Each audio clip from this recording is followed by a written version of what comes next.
పరిశుద్ధ గ్రంథంలో నుంచి యెషయా గ్రంథము 61వ అధ్యాయము 7వ వచనం. మీ అవమానమునకు ప్రతిగా రెట్టింపు ఘనత నొందుదురు, నిందకు ప్రతిగా తాము పొందిన భాగము అనుభవించి వారు సంతోషించుదురు. వారు తమ దేశంలో రెట్టింపు భాగమునకు కర్తలగుదురు, నిత్యానందము వారికి కలుగును. ప్రార్థన చేసుకుందాం. ప్రేమ కనికరం గల పరలోకపు తండ్రి, నీ పరిశుద్ధమైన అత్యున్నతమైన ఘనమైన నామాన్ని బట్టి మీకు వందనాలు, కృతజ్ఞతాస్తుతులు, స్తోత్రాలు తండ్రి. ఈ ఉదయకాల సమయంలో నాయన ప్రారంభ ప్రార్థన నుంచి మీరు మాతో ఉండి ప్రభా మమ్మల్ని నడిపిస్తున్నారు నాయన. వాక్యమై ఉన్న దేవా, నీ వాక్యము బండల్ని బద్దలు కొట్టు సుత్తి వంటిది నాయన. నీ వాక్యము తండ్రి ప్రభా మా పాదములకు దీపము, మా త్రోవకు వెలుగై ఉంది తండ్రి ప్రభా. ఈ యొక్క ఉదయకాల సమయంలో నాయన నీ వాక్యం ద్వారా నాతో మా అందరితో మీరు మాట్లాడండి ప్రభా. నీ వాక్యం ద్వారా మమ్మల్ని బలపరచండి, నీ వాక్యం ద్వారా మమ్మల్ని ఆదరించండి, నీ వాక్యం ద్వారా మా జీవితాన్ని సరిచేసి నాయన మేము నూరంతలుగా ఫలించే భాగ్యాన్ని మా అందరికీ మీరు దయచేయమని యేసు ప్రభువారి పరిశుద్ధ నామమున ప్రార్థిస్తున్నాం తండ్రి, ఆమేన్. యెషయా గ్రంథము 61వ అధ్యాయము 7వ వచనం. మీ అవమానమునకు ప్రతిగా రెట్టింపు ఘనత నొందుదురు, మీ నిందకు ప్రతిగా తాము పొందిన భాగమును అనుభవించి వారు సంతోషించుదురు. వారు తమ దేశంలో రెట్టింపు భాగమునకు కర్తలగుదురు, నిత్యానందము వారికి కలుగును. ఇది మన మూలవాక్యము. మీరందరూ మూలవాక్యము ఏంటి అని అనగానే మీరు ఇది చెప్పాలి. రాసుకునే వాళ్ళు రాసుకోండి. మంచి వర్తమానము దేవుడి కృప ద్వారా దేవుని యొక్క సన్నిధిలో ప్రార్థనలో గడుపుతున్నప్పుడు దేవుడు మనకిచ్చిన వర్తమానము చాలా మంచి వర్తమానము. దేవుడు ఈ ఉదయకాల సమయంలో వర్తమానం ద్వారా మనల్ని అందరినీ బలపరుస్తాడని నేను ఆశపడుతున్నాను. మీ అవమానకు ప్రతిగా రెట్టింపు ఘనత నొందుదురు, మీ నిందకు ప్రతిగా తాము పొందిన భాగమును అనుభవించి వారు సంతోషించుదురు. ఈ ఉదయకాల సమయంలో నీవు ఎటువంటి అవమానంతో దేవుని సన్నిధికి వచ్చావో నాకైతే తెలియదు. నా జీవితం అంతా అవమానమేనండి, నా బ్రతుకంతా అవమానమేనండి, నాకు ఈ అవమానం నుంచి నన్ను విడిపించేవారు ఎవరూ లేరని నీవు అనుకుంటున్నావేమో. దేవుడు ఈ ఉదయకాల సమయంలో ఆయన వాక్ ద్వారా మనతో మాట్లాడుతున్నాడు. మీ అవమానమునకు ప్రతిగా రెట్టింపు ఘనత నొందురు. దేవుని నామానికి మహిమ కలుగును గాక. నమ్మశక్యమేనండి. మీరు చెబుతున్నారు, బాగానే చెబుతున్నారు పాస్టర్ గారు. అసలు నమ్మచ్చా? నమ్మాలనిపించలేదు నాకు. నా అవమానం అలాంటిది, నా పరిస్థితి అలాంటిది, నా జీవితము అలాంటి పరిస్థితుల మధ్య నేను పయనిస్తున్నాను. అలాంటి పరిస్థితుల్లో నేను వెళ్తున్నాను. నాకున్న ఈ నిందను తొలగించేవారు లేరు, నా మీదనున్న ఈ అవమానాన్ని తొలగించేవారు ఎవరూ లేరు. నాకు నమ్మాలనిపించట్లేదని నీవు అనుకుంటున్నావేమో. భూమి ఆకాశం గతించినా సరే ఆయన మాటలు ఎన్నటికీ గతించవు. దేవునామానికి మహిమ కలుగును గాక.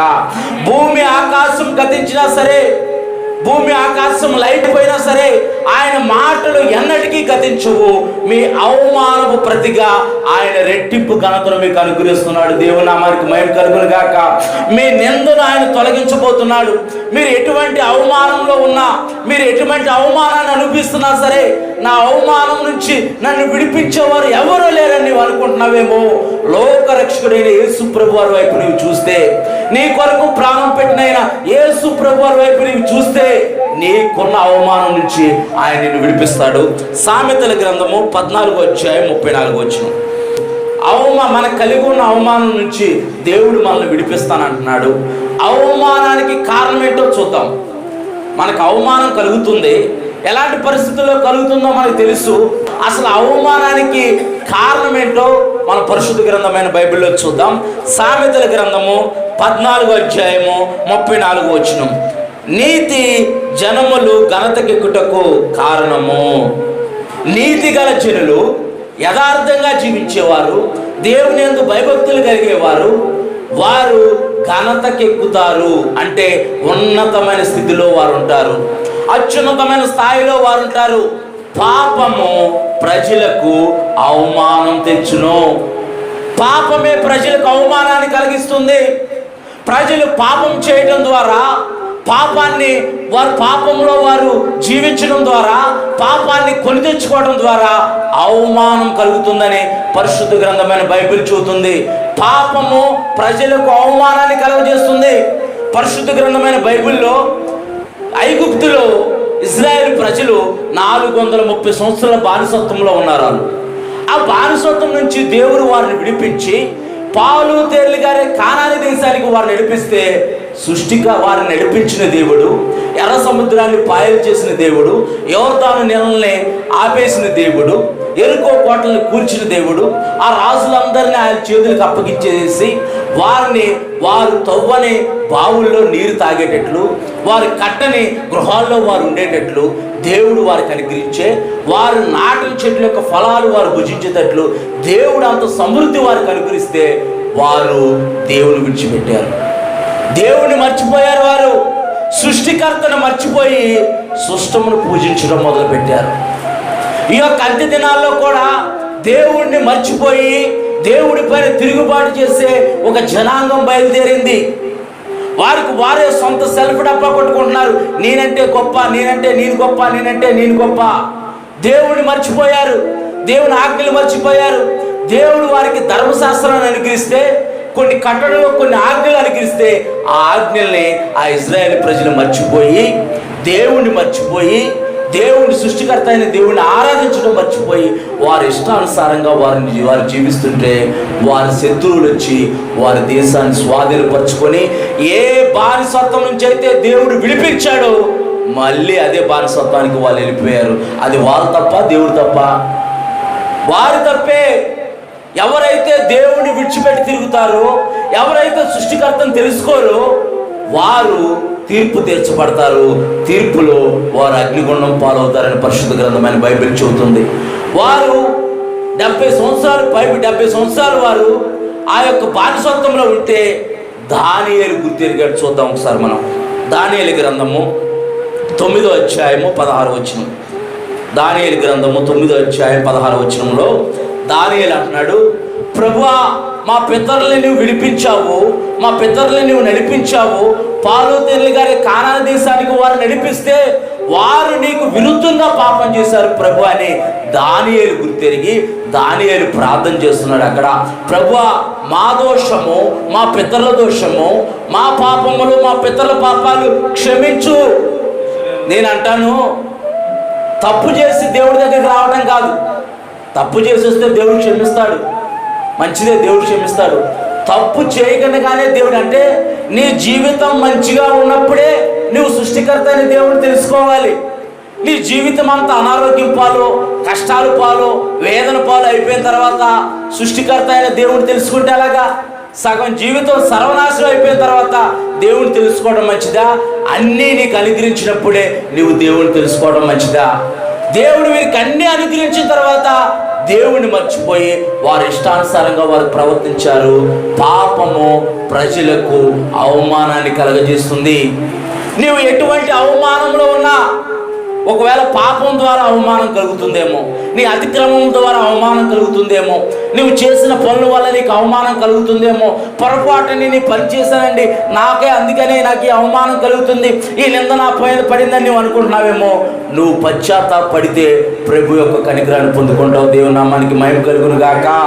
చూద్దాం ఇంకా 119వ కీర్తన 6వ వచనం. 119వ కీర్తన 6వ వచనం. మరి అవమానం తొలగాలంటే ఎటువైపు చూడాలి? మనము ఎటువైపు చూస్తే అవమానం నుంచి విడిపించబడతామో చూద్దాం. 119వ కీర్తన.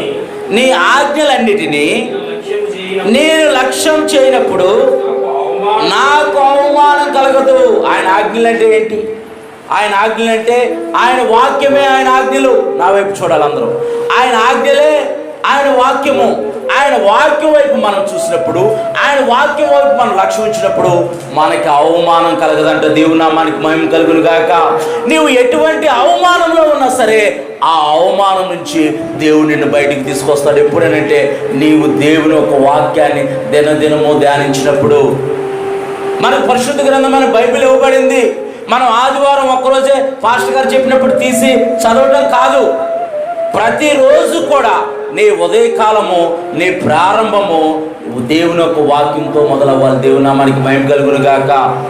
నీ ఉదయకాలమని ప్రతిరోజు నువ్వు దేవుని యొక్క వాక్యంతో నీ యొక్క దినచర్య ప్రారంభిస్తే నీ జీవితంలో ఉన్నతమైన స్థితిని నువ్వు చూస్తావు. దేవుని నామానికి మహిమ కలుగును గాక. చూద్దాం. 119వ కీర్తన 22వ వచనం చదవండి. 119వ కీర్తన 22వ వచనం. నేను నీ శాసనములను అనుసరించుచున్నాను, నా మీదకి రాకుండా నిందను తిరస్కారము తొలగించుము. ఆయన శాసనాలను మనం ఎప్పుడైతే అనుసరిస్తామనంటే, దేవుని యొక్క వాక్యాన్ని ఎప్పుడైతే మనం పాటిస్తామో, దేవుని యొక్క వాక్యాన్ని అనుసరించి ఎప్పుడైతే మనం నడుచుకుంటామో, మనం చదివాము ఇందాక 51వ కీర్తనలో, దావీదు దేవుడు అనుగ్రహించిన అతిక్రమాన్ని దాటాడు.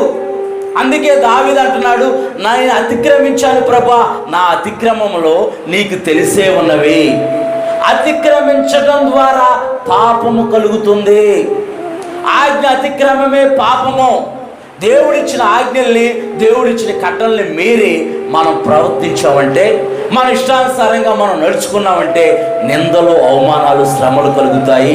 ఆయన శాసనాల వైపు మనం నమ్మకం పెట్టుకున్నప్పుడు, ఆయన ఆజ్ఞల వైపు మనం చూసినప్పుడు మనపై ఉన్న నింద, అవమానం తొలగించబడుతుంది. దేవుని నామానికి మహిమ కలుగును గాక. ఇప్పుడు చూస్తున్న విపరీతమైన వరద వస్తుంది. ఆ వరద పట్టణం మీదకి, ప్రజల మీదకి రాకుండా డ్యాములు ఉన్నాయి, ఆనకట్టలు ఉన్నాయి. ఆ ఆనకట్టలు లేకపోతే ఏమైపోయింది? విస్తారంగా వరద వచ్చేసి ప్రజల మీదకి, పట్టణం మీదకి వచ్చేసింది.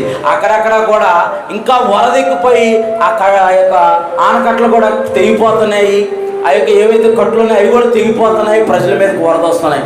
ఇంకా అనేక ప్రాంతాల్లో కూడా ఇంకా వర్షం పడుతుంది, ఇంకా భయంకరమైన వర్షం పడుతుంది. మళ్ళీ మనకు ఒక తుఫాను వాయుగుండం ఉందని చెప్పేసి హెచ్చరిక జారీ చేశారు.